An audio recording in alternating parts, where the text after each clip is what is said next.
भारत बांग्लादेश सीमा पर शनिवार को सीमा सुरक्षा बल की सीमा चौकी के नजदीक दोनों देशों के किसानों के बीच कहासुनी के बाद हुई संक्षिप्त झगड़ा में की वजह से तनाव पैदा हो गया।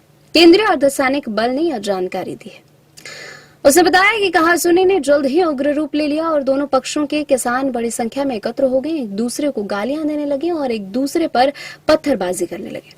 बल ने एक बयान में कहा कि बीएसएफ और उसके बांग्लादेशी समकक्ष बॉर्डर गार्ड बांग्लादेश ने तत्काल हस्तक्षेप किया और जल्द ही स्थिति को नियंत्रित कर लिया है।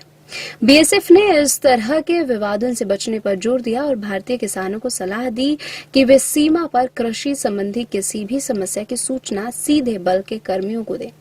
बयान में कहा गया कि हमने भारतीय किसानों से शांति बनाए रखने और सीमा विवादों में शामिल होने से बचने का अनुरोध किया है। किसी भी शिकायत के मामले में आवश्यक कदम उठाए जाएंगे।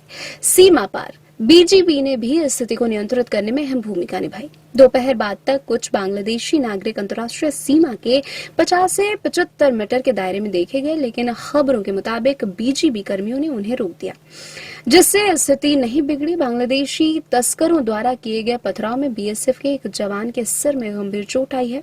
यह घटना 20 और 21 जनवरी की रात को पश्चिम बंगाल के कूच बिहार में बीएसएफ की 90वीं बटालियन के अंतर्गत आने वाले नारायणगंज सीमा चौकी के पास हुई।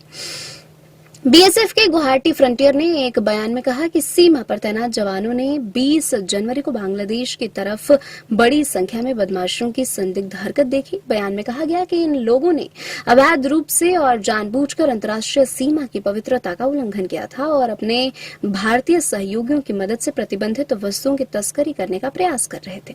सतर्क बीएसएफ जवानों ने उन्हें अपनी गैरकानूनी गतिविधियों को बंद करने और बांग्लादेश की सीमा में वापस जाने की चुनौती दी। हालांकि बांग्लादेशी बदमाशों ने बार बार मौखिक चेतावनी को नजरअंदाज कर दिया।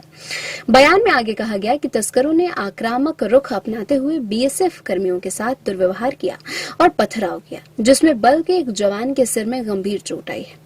उन्हें इलाज के लिए बीएसएफ अस्पताल ले जाया गया है।